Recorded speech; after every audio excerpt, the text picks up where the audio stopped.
الذين آمنوا صلوا عليه وسلموا تسليما اللهم صل على سيدنا محمد وعلى آل سيدنا محمد بالقلوب دوائها وعافية الأبدان وشفائها ونور الأبصار وضيائها وعلى آله وأصحابه وبارك وسلم عليه. الله جل شأنه وتعالى நம்மீது செய்த பெருமகாரம் அல்லாஹ் நம்மை முஸ்லிம்களாக முஃமின்களாக அதிலும் குறிப்பாக அவரது நபிக்கு கண்மணி ரசூலுல்லாஹி ஸல்லல்லாஹு அலைஹி வஸல்லம் அவர்களின் பாக்கியமான உம்மத்திலே அல்லாஹ் நம்மை பிறக்க செய்திருக்கிறார். அந்த அல்லாஹ்வுக்கு எல்லா புகழும் அல்ஹம்துலில்லாஹ். மேலும் அல்லாஹ் தஆலா நம் எல்லோருக்கும் புனிதம் நிறைந்த ரமலான் மாதத்தை நசீபாக்கி இருக்கிறார். இம்மாதத்தினுடைய அனைத்து பரக்காத்துகளையும் நலவுகளையும் முழுமையாக பெற்ற மக்களாக அல்லாஹ் நம்மை கபூல் செய்வானாக.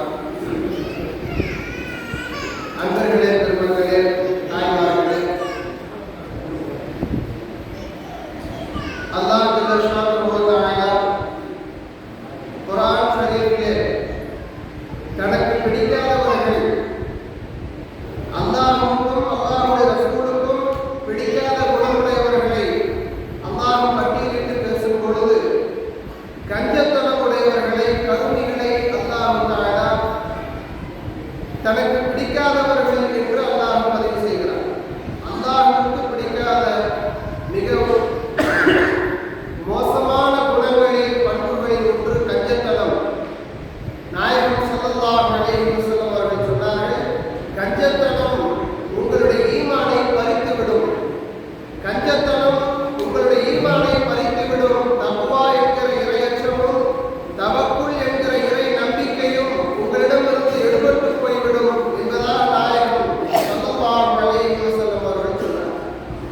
காரணம், கஞ்சத்தனம் என்பவர்களே நம்முடைய ஈமானை அது பாழாக்கிவிடும் என்றார்கள் நாயகம் ஸல்லல்லாஹு அலைஹி வஸல்லம். காரணம், அந்த காசு பணங்களோ அல்லது எந்த ஒரு பொருளோ நம்மிடத்தில் இருந்தால் அதற்கு நமக்கு பயன் தரும். அது நமக்கு பயன் தரும். அது இல்லாமல் போனால், அதை நாம் செலவழித்து விட்டால், அதை வீணாக்கி விட்டால் நாம் என்ன செய்வது என்று அந்த பொருளின் மீதோ அந்த பணங்காசுகளின் மீதோ அல்லது அந்த வீட்டின் மீதோ எதன்பால் நாம் அதீதமான அக்கறை கொள்ளுகிறோமோ, எதை செலவழிப்பதிலிருந்து எது மேல் மிச்சமாக இருந்தாலும் கூட உதாரணமாக நண்பர்களே, தனக்கு மிஞ்சிதான் தான தர்மம் என்பது இஸ்லாத்தில் இல்லை. தனக்கு மிஞ்சிதான் தான தர்மம்ங்கிற அந்த கொள்கை, அந்த கோட்பாடு, அந்த பேச்சு பழக்கத்தில் இருக்குது. அது இஸ்லாத்தில் இல்லை. அதே போன்று பாத்திரம் அறிந்து பிச்சை இடுங்கள் அப்படின்னு ஒரு பழமொழி சொல்லுவாங்க. பாத்திரம் அறிந்து பிச்சை எடு அப்படின்னு சொல்லுவாங்க. அது பாத்திரங்கிறது குணாதிசயத்தையும் குறிக்கலாம் அல்லது வந்திருக்கிறவருடைய தோற்றத்தையும் குறிக்கலாம். பாத்திரம் அறிந்து பிச்சை எடு அப்படிங்கிற கோட்பாடும் இஸ்லாத்துல கிடையாது. ஆனால் ஆற்றில போட்டாலும் என்ன சொல்றாங்க, அளந்து போடும். அது இஸ்லாத்துல உண்டு. நீங்க ஓவரா அள்ளியும் கொடுத்துட வேண்டாம். அதே நேரம் உங்க வசதி வாய்ப்புக்கு தகுந்தாப்புல செலவு பண்ணுங்க. உங்க வசதிக்கு மீறி நீங்க செலவு பண்ண வேண்டாம் என்கிறார் அல்லாஹ். எனவே அன்பர்களே, நம்முடைய வசதிக்கு தகுந்தாற்போல் அல்லாஹ் தஆலா நமக்கு என்ன செல்வ செழிப்பை கொடுத்திருக்கிறானோ அந்த அளவிற்கு, அந்த தகுதிக்கு நாம் பிறருக்கு உதவி செய்ய வேண்டும், பிறருக்கு நாம் கொடுக்க வேண்டும். அல்லாஹ் நமக்கு தாராளமாக கொடுத்திருக்க நாம் கொடுப்பதிலே கஞ்சத்தனமாக கருமையாக கையை சுருக்கினோமாயானால் நாம் இருக்கக்கூடிய காசு பணங்களை, வசதி வாய்ப்புகளை நாளை நமக்கு தேவைப்படும். இல்லாவிட்டால் அள்ளி கொடுத்து விட்டால் நாம் என்ன செய்வது என்று அந்த பொருளின் மீது நம்பிக்கை வரும். அப்ப என்ன ஆயிடுது, அல்லாஹ்வின் பேர்ல உள்ள நம்பிக்கை பாழாகும். அல்லாஹ் தான் கொடுக்கக்கூடியவன். இன்னைக்கு நாம இதை கொடுத்துட்டா நாளைக்கு அல்லாஹ் கொடுக்குறான். எங்க உஸ்தாத் சொல்லுவாங்க, நீங்க தினம் ஃப்ரெஷ்ஷா அல்லாஹ்ட்ட வாங்கி பாருங்க. ஒரு காய்கறி வாங்க போனா ஃப்ரெஷ்ஷா வாங்குற, ஒரு பழங்கள் வாங்க போனா நல்ல பழமா, ஃப்ரெஷ்ஷா இன்னைக்கு உள்ளதா, புது பழமா அப்படின்னு பார்த்து வாங்குற, பழசதி வாங்க மாட்டேங்கிற. அதே நேரம் காசு பணங்களை மாத்திரம் பழசாவே வச்சுக்கிட்டே இருக்கிறீங்க. அள்ளி கொடுத்துட்டு அல்லாஹ் இறக்கிற கண்ணி தான் ஒரு பழம்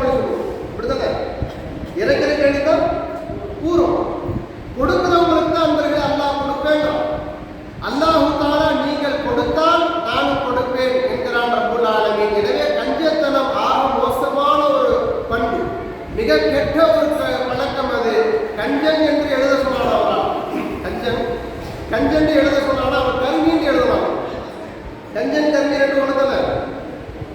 கஞ்சன் எழுத சொன்னா அதான் என்ன செஞ்சாங்க, கருமின்னு எழுதுறாங்க. ஏன்னா நான் அவனை கஞ்சன் தானே எழுத சொன்னேன், கருமின்னு எழுதிருக்கேன்னு கேட்டா கஞ்சன் 4 எழுத்தாங்க, கருமி 3 எழுத்து தானே. அந்த அளவுக்கு மோசம். கஞ்சர்கள் பல ரகங்கிற அல்லாஹ் குர்ஆன்ல சொல்றான். நாயகம் ஸல்லல்லாஹு அலைஹி வஸல்லம் சொன்னாங்க, கஞ்சர்கள் பல ரகம்.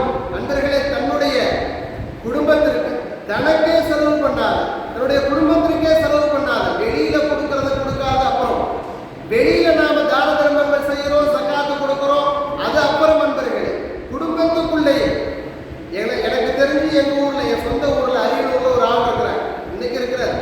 அது புறமாக நான் பேசல, அவர்கிட்ட நான் கேட்டுட்டேன். உங்களை பத்தி நான் நிறைய பயம் சொல்லியிருக்கிறேன் பாய், அவர் பேர் சொல்லணும்.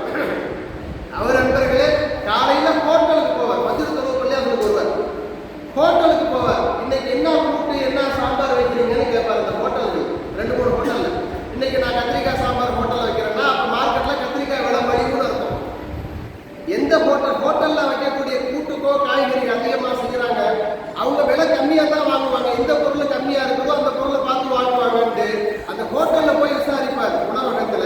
அந்த காய் போய் மார்க்கெட்ல 10 ரூபாய்க்கு ஒரு கத்திரிக்காய், ஒரு உருளைக்கிழங்கு, ஒரு முருங்கைக்காய், ஒரு பீட்ரூட், இப்படி 4 காய் 5 காய் 10 ரூபாய் 5 ரூபாய்க்கு வாங்கிடுவார். எப்படியாவது பேசி அவர்கிட்ட அடிச்சு முடிச்சு இந்த 10 4 வாங்கிட்டு வந்து 4 சேர்த்து குழம்பு வைக்கிறது, ஒரே காயை போட்டு குழம்பு வைக்கிறது, 10 ரூபாயில வேலை முடிஞ்சு போச்சு.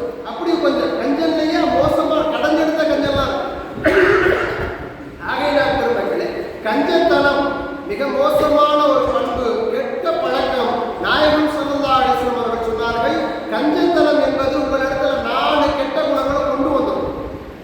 ஒரே ஒரு கெட்ட பழக்கம் தான், ஆனால் அந்த கெட்ட பழக்கம் 4 தீய பழக்கத்தை உங்கள்கிட்ட கொண்டு வந்துடும். முதலாவதாக பேராசை வந்துடும். கஞ்சத்தனம் இருக்கவங்கள்ட்ட பேராசை, இருக்கிறத பாதுகாக்கணும், அடுத்தடுத்து சேர்த்துக்கிட்டே இருக்கணுங்கிற பேராசை, ஹிரிஸ் வந்துடும். நாயகம் ஸல்லல்லாஹு அலைஹி வஸல்லம். இரண்டாவதாக பெருமானார் ஸல்லல்லாஹு அலைஹி வஸல்லம் சொன்னாங்க, தவக்குல் எடுபட்டு போயிடும்.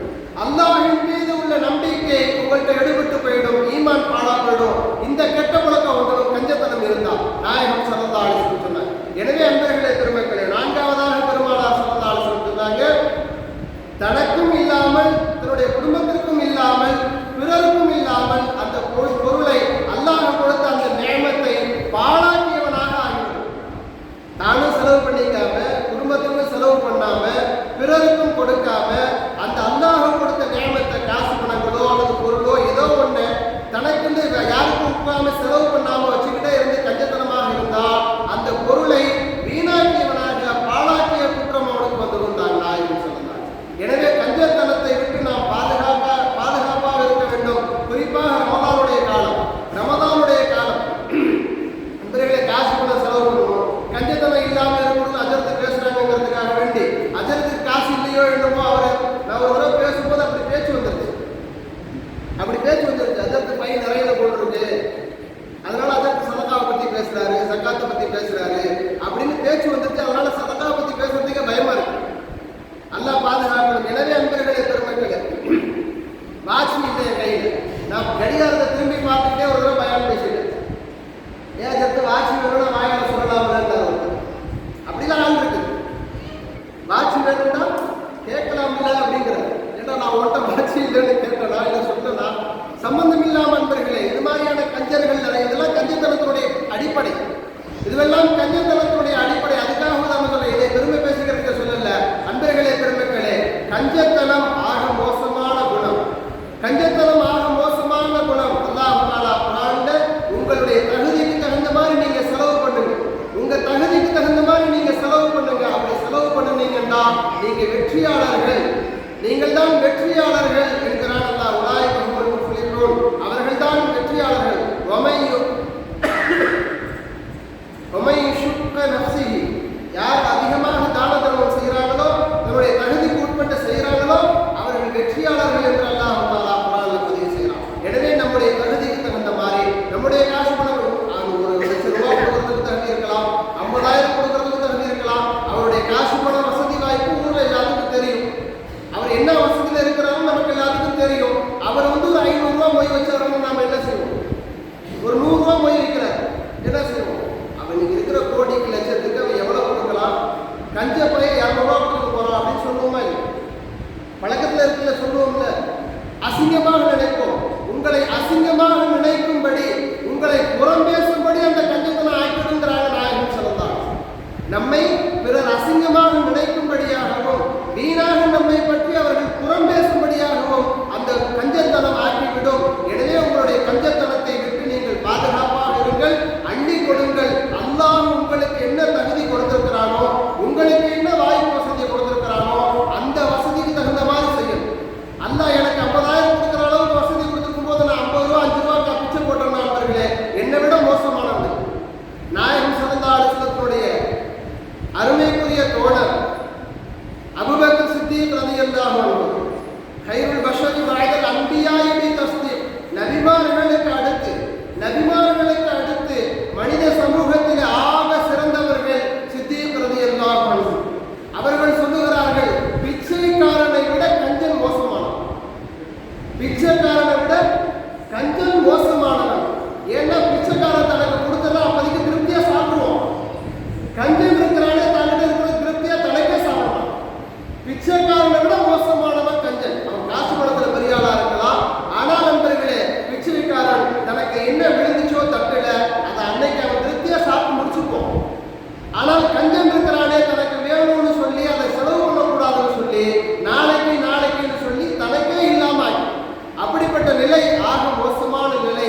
அப்படி உள்ளவர்களுக்கென்று தனி நரகத்துல தனி அடுப்பு இருக்கு என்கிறான் அல்லாஹ் தஆலா. எனவே அன்பர்களே பெருமக்களே, நாயகம் ஸல்லல்லாஹு அலைஹி வஸல்லம் அவர்கள் ரமலானுடைய காலத்துல காற்றை போன்று சதகா செய்வார்கள். காற்றை போன்று காற்று எப்படி பாரபட்சம் இல்லாமல் வீசுகிறதோ, எப்படி காற்று இடைவெளி இல்லாமல் வீசுகிறதோ, அதே போன்று நாயகம் ஸல்லல்லாஹு அலைஹி வஸல்லம் இடைவெளியே இல்லாமல் கொடுத்து கொண்டே இருப்பார்கள் ரமலானுடைய காலத்துல என்று அன்னை ஆயிஷா ரலியல்லாஹு அன்ஹா அறிவிக்கிறார். அந்த பெருமானாருடைய சுன்னத் ஆக பெரிய சுன்னத் நண்பர்களே. சதகா செய்வது, தான தர்மங்கள் செய்வது, நம்மை சார்ந்திருப்பவர்களை நாம் சார்ந்திருப்பவர்களை எளியவர்களாக வறியவர்களாக இருப்பார்களே, ஆனால் அவர்களிடத்திலே தேடி போய் நாம் கொடுக்கக்கூடிய பண்பு, இல்லாதவர்களாக இயலாதவர்களாக இருக்கிற இடத்துல நாம் போய் கொடுக்கக்கூடிய அந்த உயர்ந்த பண்பு நாளைய கியாமத் நாள்ல அல்லாஹ்வுக்கு மிக சமீபமாக இருக்கக்கூடிய அந்த கூட்டத்தில் நாம் ஆகும். நாயகம் ஸல்லல்லாஹு அலைஹி வஸல்லம் சொன்னாங்கல்ல, நம்ம எல்லாம் தெரிஞ்ச செய்தி தான். அரிசியுடைய நிழல் 7 கூட்டத்தார்களுக்கு கிடைக்கும். அரிசியுடைய நிழல் 7 கூட்டத்தார்களுக்கு கிடைக்கும். சுட்டெரிக்கும் வெயில் நேரம். இந்த வெயில் தாங்கல பண்பு யாரும் இந்த வெயில் தாங்கல. பைப்பை திறந்தா சுடுது, ஒளி செய்ய முடியல. திறந்து விட்டுட்டு கொஞ்சம் தண்ணி போகுது, சூடு தண்ணி, அப்புறமா ஒளி செய்யணும்னு பார்த்தா தண்ணி வேஸ்டா போகுதுன்னு பயமா இருக்கு. அவ்வளவு மோசமா இருக்கு இந்த வெயில். அன்பர்களே, இதை விட 100 மடங்கு 1000 மடங்கு வெயில் இருக்கும் மஹ்ஷருடைய மைதானம். மஹ்ஷருடைய மைதானம் இதை விட மிக கொடுமையாக இருக்கும். பணமர உயரத்துலதான் சூரியன் இருக்கும். நாங்கள் நாயகம் ஸல்லல்லாஹு அலைஹி வஸல்லம் அந்த சூரியன் அந்த மாதிரியான வெப்ப நேரத்துல நிழல் கிடைக்கும் 7 நபர்களுக்கு அதிகமாக தான தர்மம் செஞ்சவர்களுக்கு நாங்கள் நாயகம் ஸல்லல்லாஹு அலைஹி வஸல்லம் அல்லாஹ்வுடைய அரிசி நிழல் கிடைக்கும். லிவாவுல் ஹம்து, என்னுடைய கொடியின் நிழலை நான் கொடுப்பேன் என்று நாயகம் ஸல்லல்லாஹு அலைஹி வஸல்லம் அவர்கள் சொன்னார்கள். அந்த 7 நபர்கள்ல 7 கூட்டத்தார்கள்ல 5வது நபர் தனக்கு உள்ளதை அல்லது தனக்கு மிஞ்சியும் கொடுக்கக்கூடியவர்கள், பிறருக்கு, வறியவர்களுக்கு, எளியவர்களுக்கு தேடி போய் கொடுக்கக்கூடிய குணமுடையவர்கள், கஞ்சத்தனத்தை விட்டும் தூரமானவர்கள், அல்லாஹ்வுடைய அரிசியுடைய நிழல்ல நாயகம் ஸல்லல்லாஹு அலைஹி வஸல்லம் அவருடைய லிவாவுல் ஹம்து என்னும் புகழ்மிக்க கொடியின் நிழல்ல இருப்பதாக பெருமானார் ஸல்லல்லாஹு அலைஹி வஸல்லம் அவர்கள் சொன்ன ஹதீஸை நாம் நம்பிக்கை வைத்திருக்கிறோம். அல்லாஹ் தஆலா குர்ஆன்ல நிரம்ப சொல்லுகிறான், அதையும் நாம் நம்பிக்கை வைத்திருக்கிறோம். அந்த நம்பிக்கையினுடைய வெளிப்பாடாக நாம் ஈமான் வைத்திருக்கிறோம் என்பதற்கான அடையாளமாக அதிகமாக தான தர்மங்கள் எளியவர்களுக்கு, வறியவர்களுக்கு தேடி போய் கொடுக்கணும். வந்து வாங்கிட்டு போங்கிற அந்த பழக்கத்தை மாற்ற வேண்டும். வந்து வாங்கிக்கோங்கிற பழக்கத்தை மாற்றணும். நாம போய் கொடுக்கணும். அதைத்தான் அல்லாஹ் தஆலா விரும்புகிறான். அல்லாஹ் தேடி நமக்கு கொடுக்கிறான். அல்லாஹ் ஓடி வந்து நமக்கு கொடுக்கிறான். நாமும் தேடி போய் கொடுக்கணுங்கிறான். ஜகாத்தை கொடுங்கள் என்றுதான் அல்லாஹ் தஆலா சொல்லுகிறான். ஜகாத்தை வாங்கிக்கோங்கன்னு அல்லாஹ் சொல்லவே இல்லை. ஆகையினால் தான தர்மங்களை, ஜகாத்துக்களை அல்லாஹ்வுக்காக, ரசூலுக்காக அதிகமாக போய் கொடுக்கக்கூடியவர்களாக, ஏழை எளியவர்கள்